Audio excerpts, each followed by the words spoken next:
On this episode of the Futures in Digital Learning podcast, we bring you a conversation with instructional designer Jess Zeitler. Thank you so much. About podcasting. Our most popular listeners are using Apple and Apple Podcasts and Spotify. Okay. But in terms of thinking about it for learning, the great thing is you can just embed that into your LMS. Join us as we discuss how to incorporate podcasting into your course design, strategies for creating an effective podcast, and the benefits of multimodal assignments.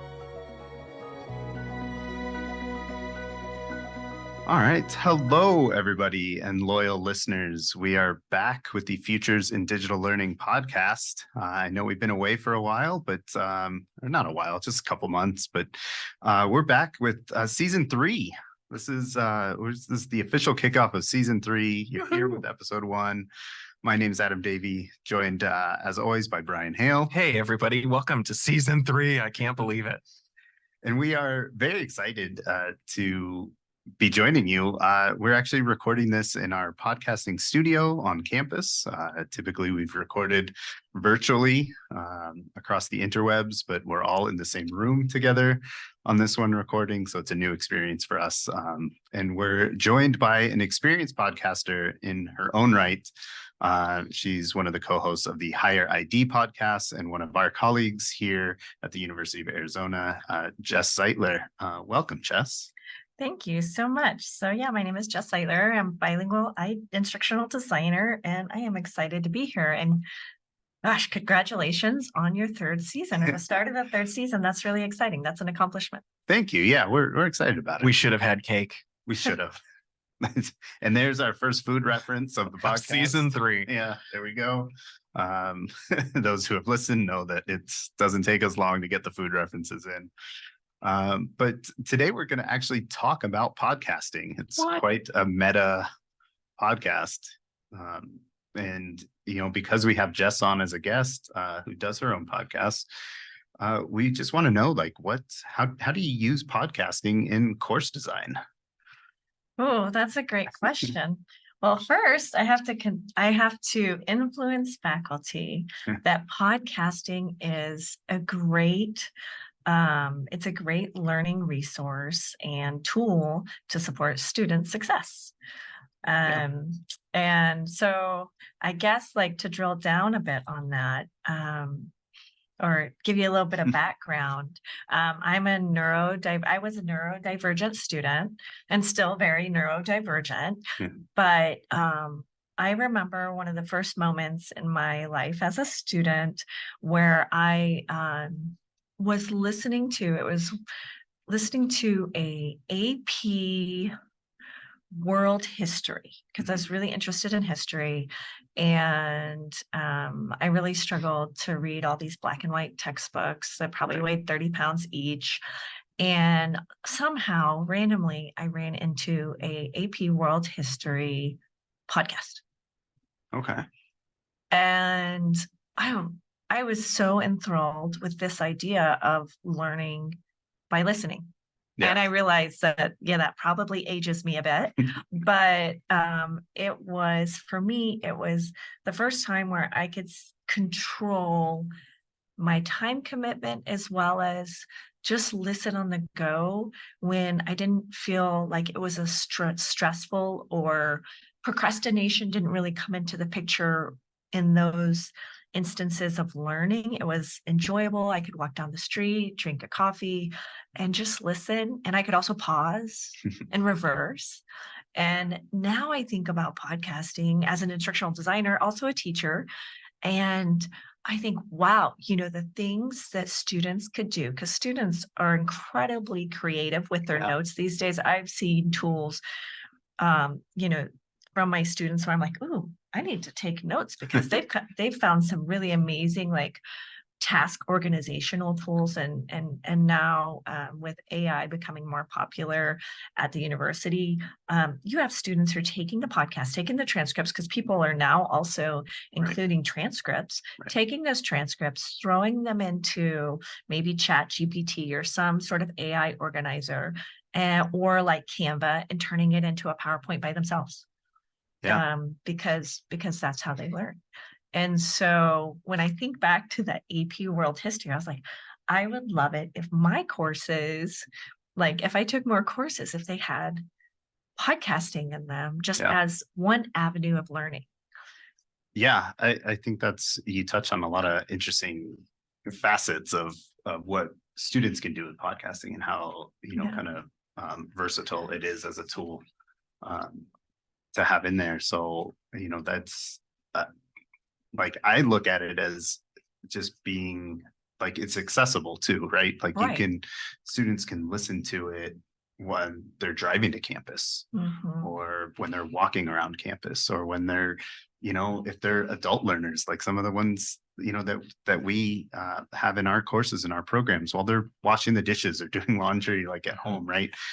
As opposed to a video where it's like, oh, you have to sit there and watch and see the visuals on the screen, but how can you make the visuals come to life with the audio? Which I think we do a great job of. I know people picture the cake that we didn't have, as we're sitting here. Yeah. Yeah. I think that's one of the great advantages of podcasting is you can get as detailed and descriptive as you want. There are these, when I was younger, audiobooks were a big thing. Yeah. And now there's the abridged audiobook or the 15-minute audiobook that, 400 pages in 15 minutes. Well, not really. But, there are all these services that are kind of hawking that style of audiobook. And if you can condense something down in your course into a 15-minute chunk of learning that they can listen to from their phone when they're riding their bike or the bus or whatever, you add that extra layer of learning into your course. Yeah. They don't have to be watching something. They can be, walking the dog, washing the dishes, whatever. One of the problems I face with some of my instructors is the time commitment to get them into a podcast studio or get them somewhere that's quiet enough, because your video can be awful, but if your audio is awful, nobody will listen to it. Right. So what kind of techniques has everybody used to kind of convince, yes, it's worth the investment of your time, go record a little podcast or, a little snippet of audio to put in your course? You want to take that, Jess? Oh, I don't know. That's a tough one. Well, so I do reserve the podcasting studio quite a bit, but there was also moments where I just wanted to podcast from home. Yeah. So I do have some headphones that cover my ears so that I can hear better, right? And I got a fairly medium cost mic, which is a Yeti, pretty popular for podcasting, and that's what I use at home. Yeah. So there is a little bit of investment if I want to do it from home. That helps make the sound quality a little bit better. Yeah. The tools that you use, and I think you both can speak to that, the recording tool that you use can also affect how the sound turns out. Yeah. So, but also on the other end of things, on the processing side, we've used Zoom before we use Zoom actually quite a bit to record our podcasts. And there's a double thought to that, or double use, I guess, better said, to that is, one, it does produce the separate lines for each speaker. But secondly, we were thinking about making the video available if that was an option students wanted. Right. Because some students would prefer the video, or they want to be able to do podcast, mobily and not be signed into the LMS, right. And then you could have that option of the video if that was something you wanted to do. But that is what I have used. But I know there are so many other podcasting tools. Yeah, I mean, I think we are blessed here to work at U Arizona in that, and especially with UCAT, because we have access to professional equipment here. We have a studio team who, we'll help you with getting set up and editing and stuff if professors come to us and want to add that into their course. And so that's kind of the first line of action is, hey, let the experts guide you. Yeah. But definitely those who want to do it at home, I think the microphone is the biggest thing that I say is if you're gonna record anything, whether even if it's just videos, remote lectures, podcasts, whatever, get a better microphone than what your computer has. Yeah. And if you do nothing else, at least that.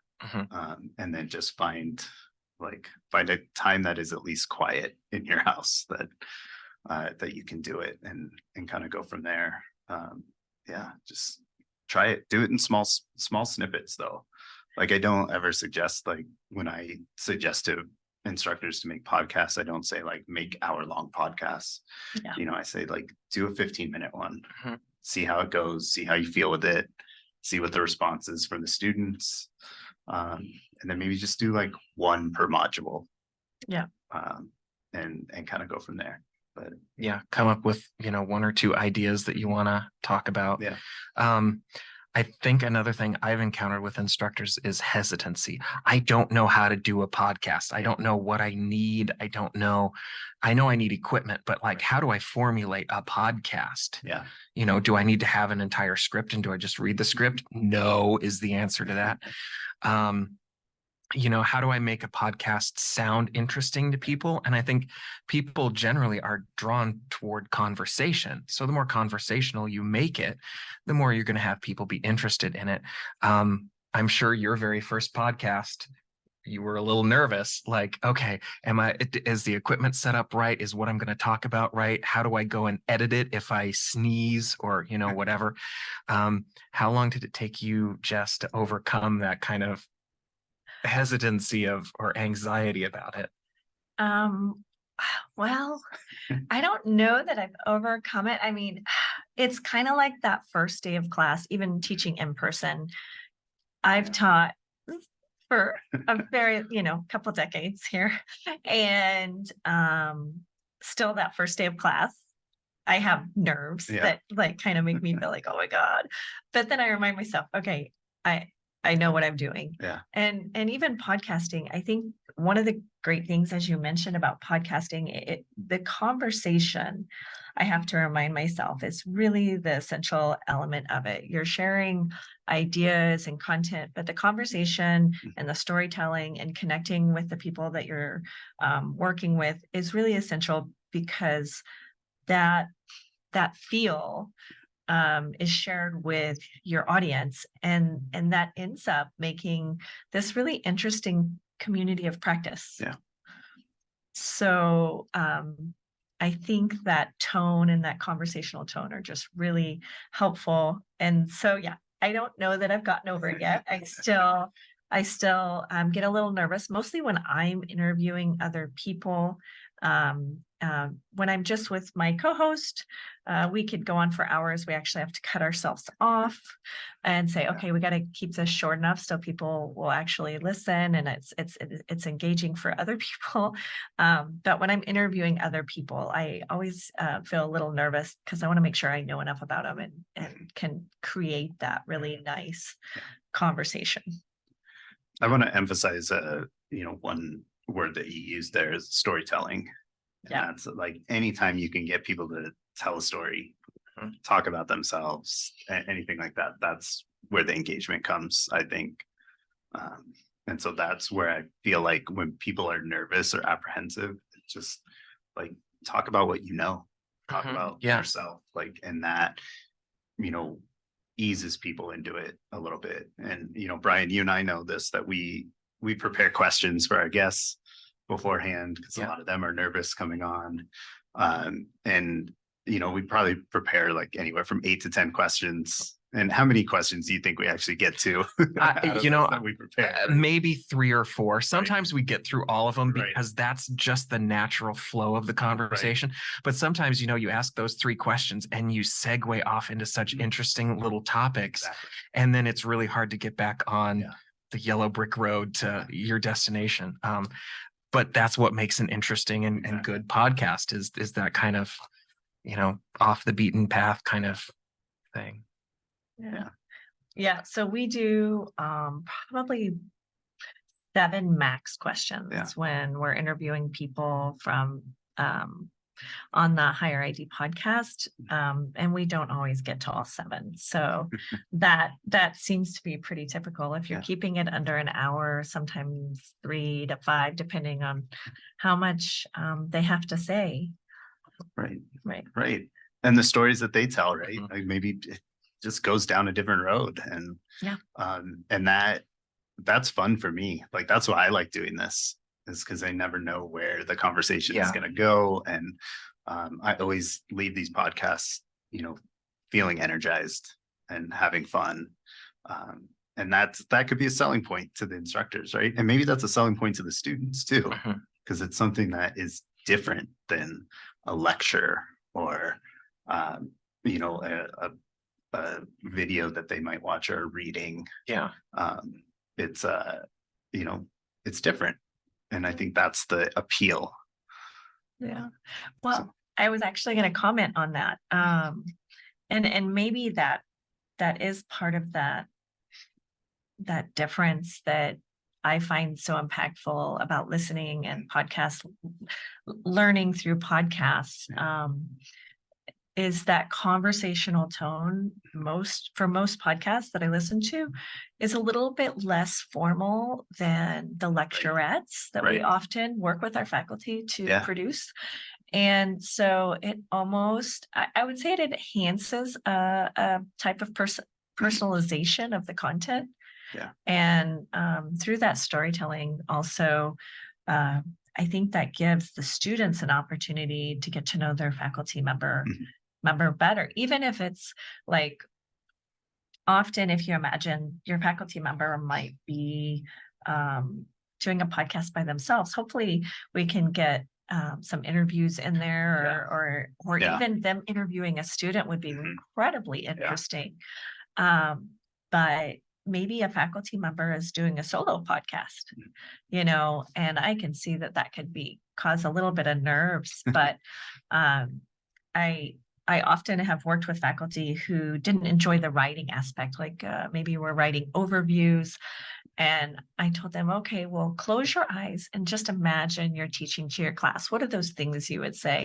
I can imagine kind of that same approach working for a kind of a solo podcast from a faculty member. Like, what would you talk about? And they could even have their computer screen open and kind of looking at the topics for the module. And I think that might be a good approach. What do you guys think? I agree. I think like there's a place for those more formalized lectures, but the informal pieces are like super important for building that community in the class, because it gives your students a chance to see that you're like a real person, not just a talking head. I'm always a proponent too of, I tell my faculty, like, do it somewhere where you have a cool background. Don't blur your background. Don't put a background image up. Like, let the students see your personality in your background.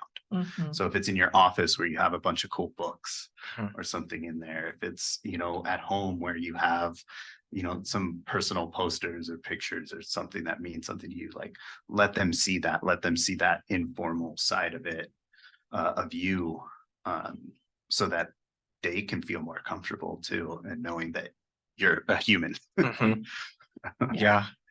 That's a big, I tell my instructors at least once a week, post a little short video of yourself on the couch with a cup of coffee and the cat on your lap, and tell them what they're going to learn, what they did really well, what they need to focus on, just so that they can see you're actually involved in the course and involved in their learning, and you want them to succeed, to make that human connection.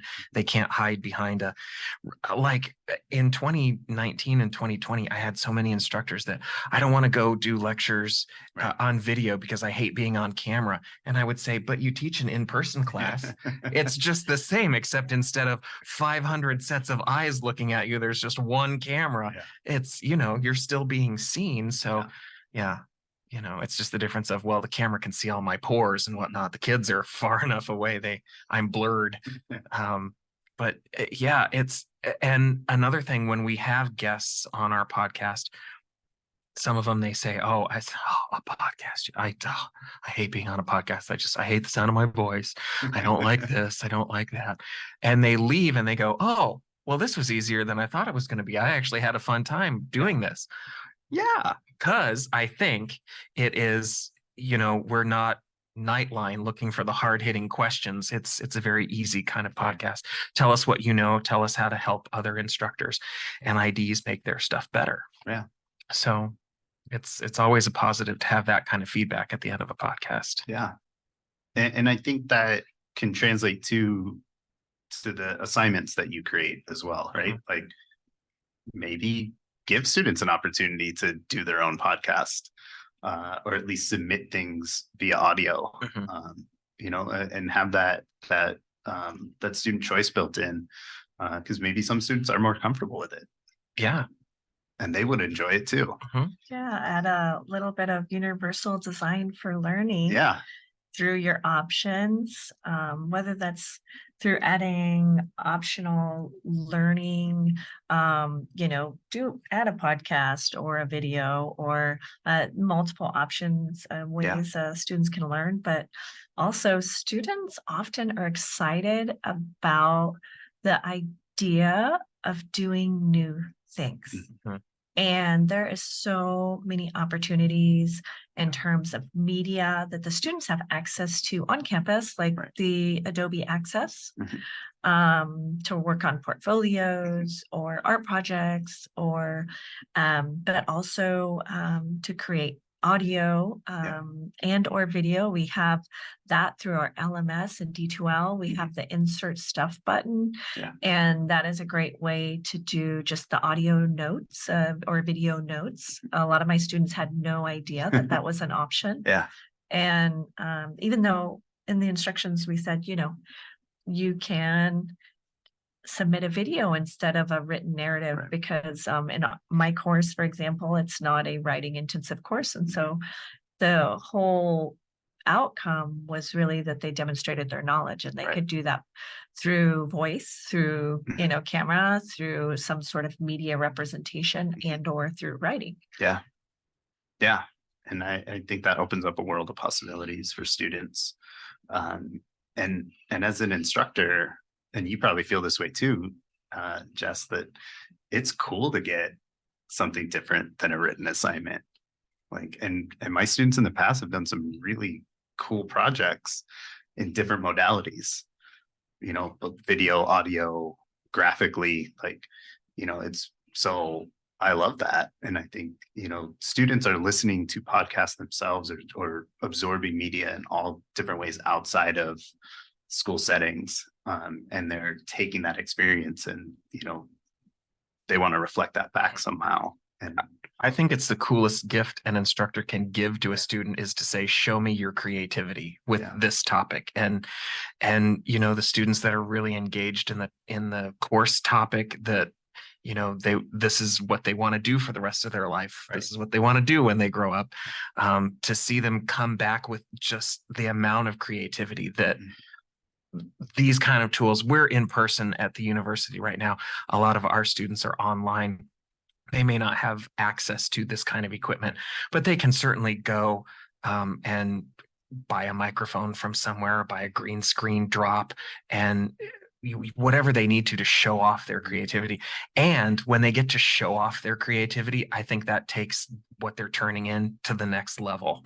Maybe even a level above that, because, hey, Mom, hey, Dad, look what I did today. It's that same kind of thing. So, and, at the same time, when you give students choice like that, I think some of the hesitancy that I see from instructors of doing that is like, oh, I have to teach them a new tool or how to do it or how to use it. It's like, no, just give them the option. And if they want to take it, they'll either use something they're familiar with or they'll learn on their own. And you can provide a connection to resources. Like we have access to the Adobe Creative Cloud here through Arizona, and you can just link to the resources that we have on our Adobe page. You don't have to teach them anything else. If they want to do it, they can go and check it out and download things and use it from there, whether they're here in Tucson or anywhere around the world. Now we have kind of a disadvantage. Some of our classes are only 7.5 weeks, and to learn an Adobe software sometimes can take more than 7.5 weeks. But I would hope that if a student comes to the instructor and says, I want to use this software, I've never used it before, can you maybe give me an extension of a couple of days while I learn this cool thing? The instructor would be like, why not? Because you're going to learn something that you can use later on in your professional or personal life. So why not? Well, and I was going to mention, when we look at our personal lives outside of academia, a lot of our students are using technology way more advanced than what we're using, or just as advanced or more advanced than what we're using in our classes. And so I see the amount of Instagram and all different types of social media posts and the creativity and editing that goes into some of that work that students are using just for fun. I know that they could apply those skills into Adobe Express because there's a crossover for sure in how you use those tools. So I think really what it is one, giving the students options and letting them know of the resources and that it's available to them here. Show their creativity through their learning, and I know as a student, I would have loved in my undergraduate or PhD, I would have loved to have had those types of options. While I loved all of my education, my PhD and undergraduate were mostly writing and reading and writing. And but I did a second master's in education, and that was my first, and it was online. And that was my first opportunity where I experienced UDL online from one of the educators, and where I got to be creative with demonstrating my knowledge. And it was fantastically fun. Fantastically fun. That's a quote right there. So, but that's a great story, and that's true. And I'm glad that you brought that up, because that obviously hooked you. Now you're passing that on to the instructors that you work with, right? And about how to do that in their class. That's going to then hook another student, hopefully. And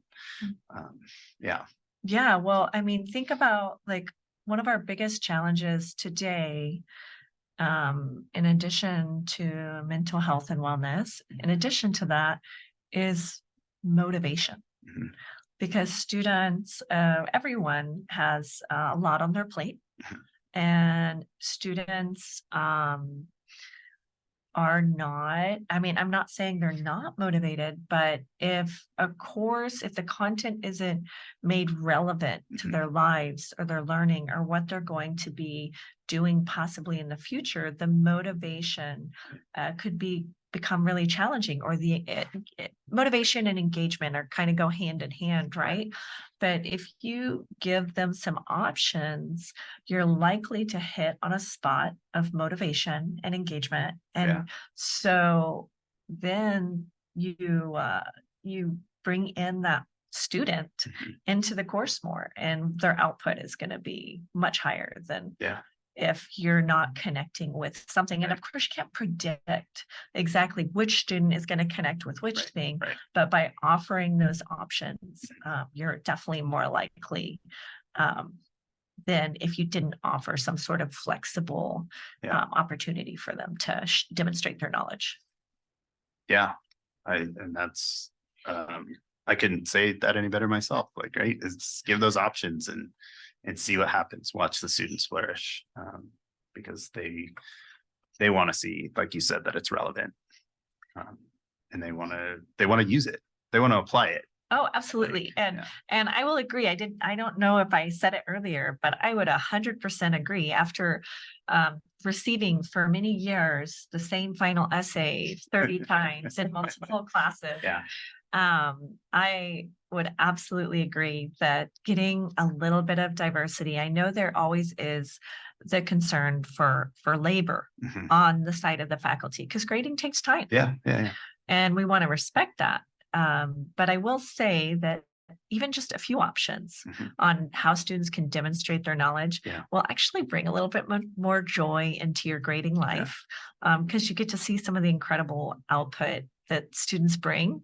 And it might give you the opportunity or just motivation to see new avenues of thoughts about the work that you're sharing and the knowledge you're sharing. Yeah. And that's cool. And it's also cool when you can see like your students flourish in ways that you probably could never imagine. Right. Like, and it's kind of amazing how we started talking about podcasts and now we're like talking about how that translated to student engagement and success and creativity. So see what just a little bit of podcasting can do for your class. Like, and you can podcast about anything, any topic. Someone else other than you is going to be interested in hearing your take on whatever it is you have to talk about. So now my question is going to be, I want to start a podcast. What, where, how, why, what do I need? I already know I'm going to need a microphone, probably a laptop. What else do I need? A quiet space. Maybe a storyboard script, to write down some ideas about what I want to talk about. Or you could just do slides. You can use your slides. Let's say you're presenting in class and you possibly already have a PowerPoint on the topic that you want to talk about. You could just use that slides to guide your conversation. Okay. And then what? I have to put it somewhere, right? Ooh, so that's a good point. What are we? But that costs money. Not always. Not always. What? No. They're free podcast hosts? Yeah. Oh, how do I find those? I mean, Google, obviously, but. Jess, I'm gonna let you take it away because you took your podcast out there globally. It's weird to hear globally, but we're popular in Australia. But so we've used a couple different platforms to record on, and the one that we've had the most success with in terms of actual output is Spotify for podcasters. It is free. It has some unique things built into it if that's like you can monetize it if that's something you're interested in. But I will say I do appreciate Spotify because it's just so easy. And when my co-host and I originally talked about it, we debated for months, and we were like, analysis paralysis on what platforms and outputs we wanted to stick with. And then we decided, this doesn't have to be forever. Right. We can change it if we are unhappy with one. So let's just go for it. But we've been really happy with Spotify for podcasters. Now we record on Zoom. We've been talking about switching to Audition with Adobe. However, we record on Zoom and we edit our own podcast, and then we just upload it to Spotify. But you could record on Spotify for free.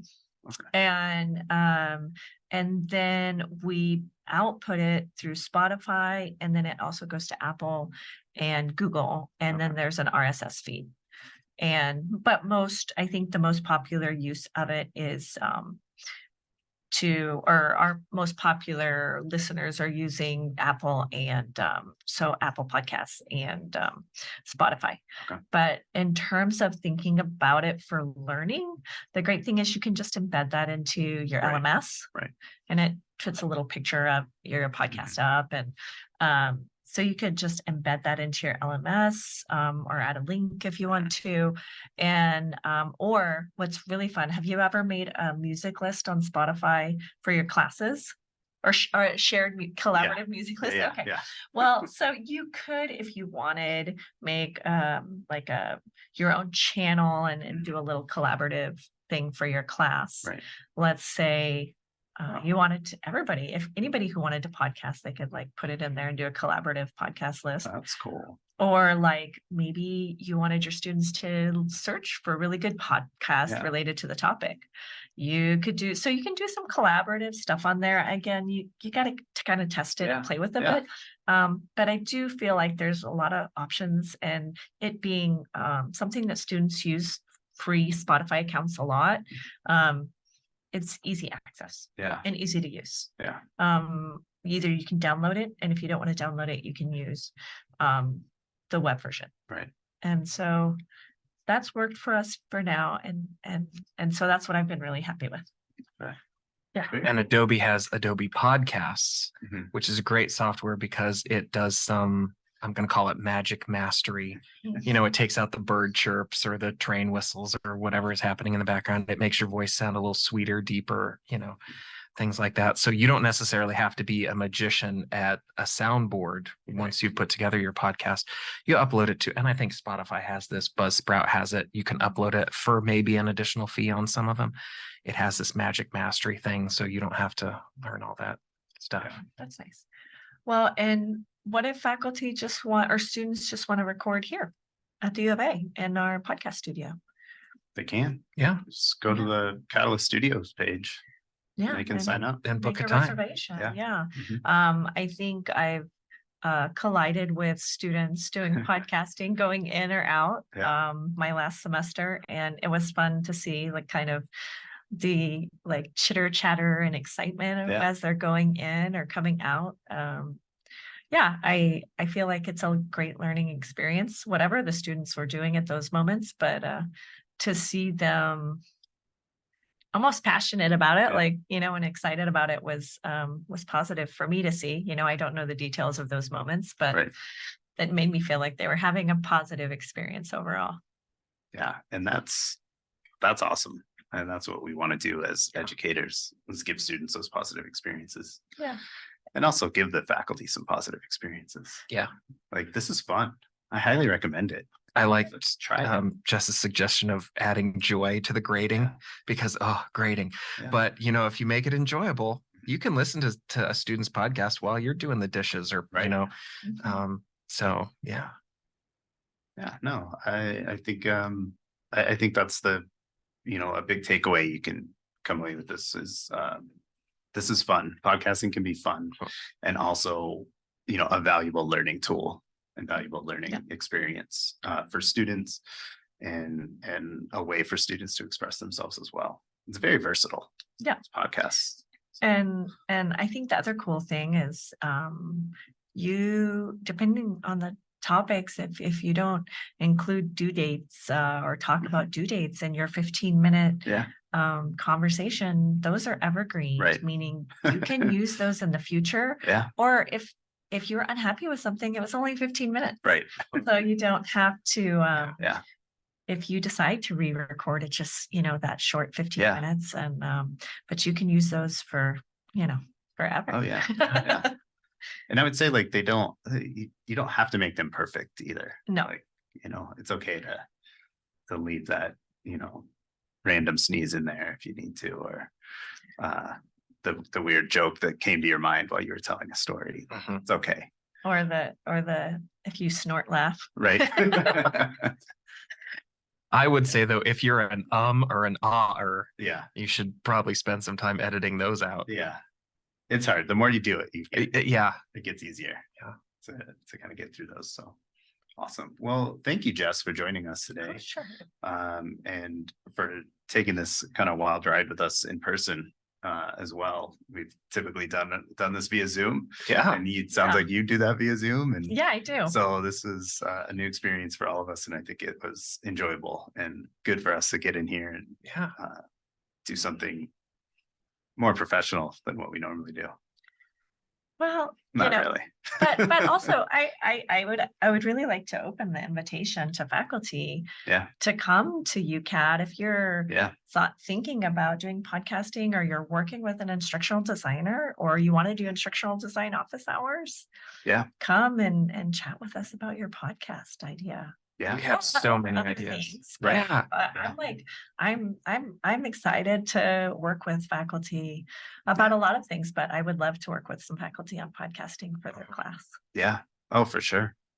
I think it's a lot of fun, and even talk to the Adobe team as well. Yeah, Get them, so you can learn how to use some of those tools that exactly. Adobe has access to. I still have to get trained on some tools. There's Yeah. always new tools, Right. but I'm need to learn some more about some of the like Audition, because I haven't had a chance to use that yet. Yeah. And for those of you outside of U of A listening, Come to the U of A. We have cool tools. We do. But share with us some your podcasts. Are you doing a podcast? We want to listen to it. Like share those with us, or share the ones that you enjoy listening to as well. And let's spread this network of podcasting around. Yeah. And who knows, we may just invite you on our next podcast. True. There's always a seat open. And with that, I think we'll say goodbye to this first episode of season 3. And we'll see you next time on episode 2. Yeah. Let's go find some cake. Adios. The Futures of Digital Learning podcast is a production of the University of Arizona University Center for Assessment, Teaching, and Technology. If you have any questions, comments, or ideas you'd like to share with our office, go to the Contact Us link on our website, ucatt.arizona.edu.